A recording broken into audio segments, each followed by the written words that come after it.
বিসমিল্লাহির রহমানির রহিম। আসসালামু আলাইকুম। কেমন আছেন সবাই? আশা করি ভালো আছেন। আমরাও আলহামদুলিল্লাহ আল্লাহ তাআলার অশেষ রহমতে ভালো আছি। আজ আমি শেয়ার করব ভাপা পিঠা রেসিপি। আমি কিভাবে ভাপা পিঠা তৈরি করি সেই রেসিপিটাই শেয়ার করব। আশা করি রেসিপিটা ভালো লাগবে। এখানে হচ্ছে নারিকেল গুড়, তারপরে হচ্ছে চালের গুঁড়া আমি বের করে নিয়েছি। এখন এগুলাকে রেডি করে নিব। চালের গুঁড়াটাকে হচ্ছে লবণ আর পানি দিয়ে এভাবে করে মাখিয়ে নিয়েছি। মাখিয়ে কিছুক্ষণ রেখে দিব। এরপরে হচ্ছে আমি সুজিটা রেডি করে নিব। একটা নেটের সাহায্যে আমি সুজিটা করে নিব। এরপরে হচ্ছে আমি গুড়টাকে কুচি করে নিয়েছি আর নারিকেলও হচ্ছে কুচি করে নিয়েছি কুড়নি দিয়ে। এখন আমি সুজিটাকে চেলে নেব।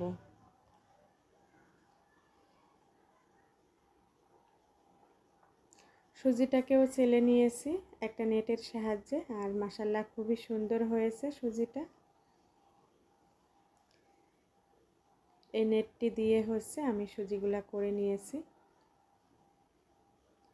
এখন চলে এসেছি কিচেনে। কিচেনে হচ্ছে আমি পানি বসিয়ে দিয়েছি চুলায়, আর সব কিছু রেডি করে নিয়েছি। এখানে নারিকেল আর গুড় নিয়েছি, সুজি নিয়েছি, তারপরে হচ্ছে এখানে আমি পানি বসিয়ে দিয়েছি। পানিটা গরম হয়ে গিয়েছে। আর দুইটা নেট নিয়েছি। এই নেট দিয়ে হচ্ছে আমি পিঠাগুলা তৈরি করে নিব। আর এই বাটিটার সাহায্যে হচ্ছে আমি পিঠাগুলা তৈরি করব। প্রথমে আমি হচ্ছে সুজি দিয়ে দিব।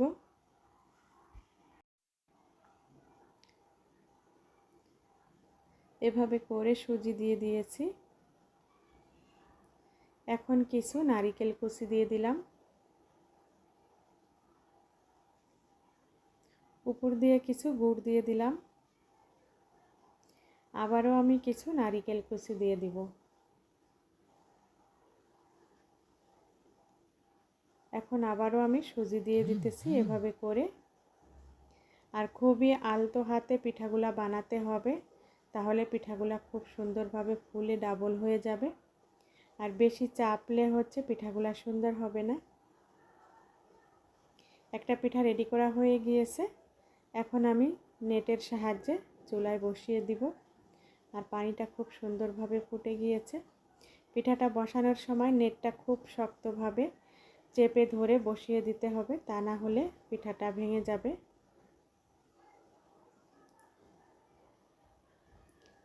এখন আমি ঢাকনা দিয়ে ঢেকে দিব।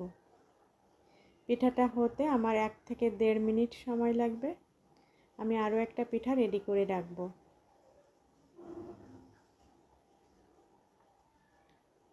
এখন আমার পিঠাটা হয়ে গিয়েছে, নামিয়ে নিব।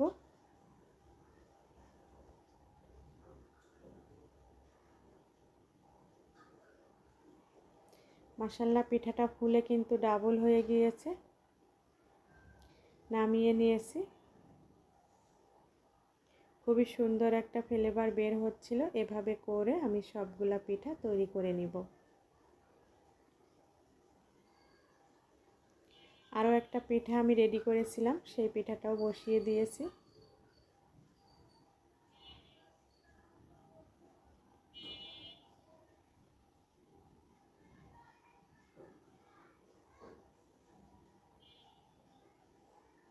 সবগুলা পিঠা তৈরি করা হয়ে গিয়েছে। আর এখানে আমি 1 কেজি চালের গুঁড়া নিয়েছিলাম। 1 কেজি চাউলের গুঁড়াতে হচ্ছে আমার 8 পিস পিঠা হয়েছে।